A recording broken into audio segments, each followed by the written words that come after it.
Hello, guys! Nagbabalik na naman ang inyong Bevagen. Nag-vlog na naman ako. Tapos ito, naghahatid ako nito ng mga bata sa school. Tapos sabi ko, may maaga pa naman. Pupunta na tayo doon. Pahala na, doon na lang tayo mag-aantay ng oras ng alauna para hindi na tayo pawisan.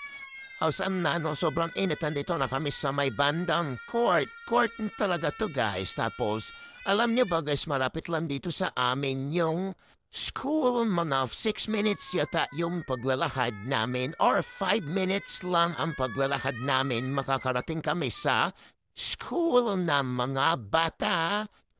Elementary lang to dito, guys. Malapit lang talaga siya sa elementary. Pero pag school naman, mag-ipon-ipon ka na lang ng pamasahi para makapag-aaral ang inyong anak.